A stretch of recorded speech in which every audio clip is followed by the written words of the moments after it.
ভিসার মেয়াদ শেষ, দেশে ফিরলে অনিশ্চিত ভবিষ্যৎ। আর সেই সুযোগেই তৈরি হচ্ছে ভয়ঙ্কর এক প্রতারণার জাল।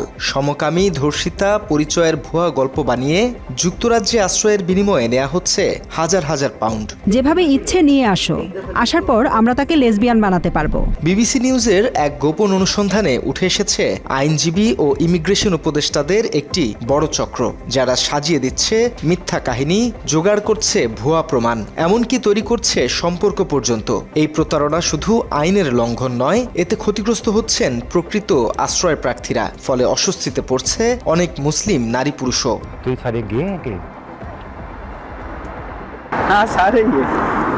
এভাবেই যুক্তরাজ্যে আশ্রয় পাওয়ার জন্য এখন নতুন এক পথ সমকামী পরিচয়। আর এই পথকে ঘিরেই গড়ে উঠেছে ভয়ঙ্কর এক প্রতারণার সিন্ডিকেট। বিবিসির অনুসন্ধানে দেখা গেছে আইনজীবী এবং দালালরা মিলে বানিয়ে দিচ্ছে ভুয়া গল্প, সাজিয়ে দিচ্ছে পুরো একটি জীবন কাহিনী।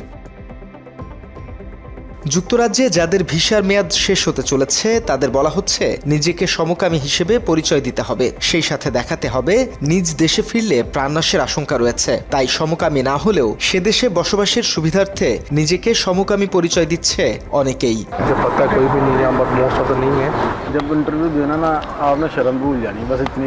একটি চক্রের মাধ্যমে গড়ে উঠেছে এই সিন্ডিকেট। সমকামী সাজতে তারা একজন ভুয়া সঙ্গী জোগাড় করে দেয়, তাদের মধ্যে শারীরিক সম্পর্ক রয়েছে এমন তথ্য দেয়া হয় পরে। আর এই প্রতারণার পুরো প্যাকেজের দাম ১৫০০ থেকে শুরু করে ৭০০০ পাউন্ড পর্যন্ত।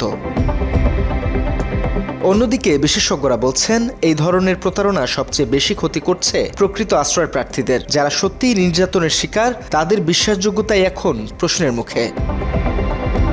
পরিসংখ্যানে দেখা গেছে ২০২৫ সালে যুক্তরাজ্যে আশ্রয় আবেদনের সংখ্যা ১ লাখ ছাড়িয়েছে, যার প্রায় ৩৫% এসেছে ভিসা শেষ হওয়া অভিবাসীদের কাছ থেকে। এর মধ্যে যৌন পরিচয়ের ভিত্তিতে করা দাবির সংখ্যাও বাড়ছে দ্রুত।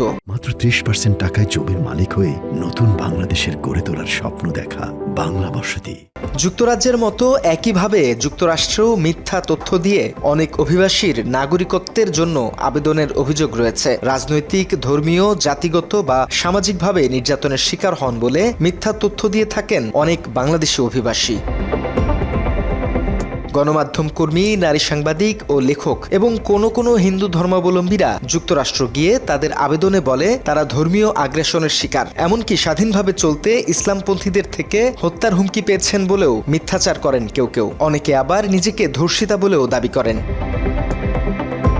অভিবাসীদের নিয়ে কাজ করা টিআইবির সাবেক গবেষক মোহাম্মদ রেজাউল করিম বাংলা এডিশনকে জানান, এভাবে মিথ্যা তথ্য দিয়ে দেশের সুনাম নষ্ট করায় পরবর্তীতে যারা আবেদন করবেন তাদের জন্য নাগরিকত্ব পাওয়া কঠিন হয়ে যাবে। ধর্মীয় উগ্রপন্থার শিকার হয়েছে বা নির্যাতন শিকার হয়েছে এরকম ভুল তথ্য দিয়ে এখানে রাজনৈতিক আশ্রয়প্রার্থী হয়েছে। কারণ এই বিষয়টা খুব সেন্সিটিভ। এই বিষয়ে এটা নিয়ে আবেদন করলে দেখা যায় যে অনেকেই আবেদন এখানে গ্রহণ করা হয় বা গৃহীত হয়।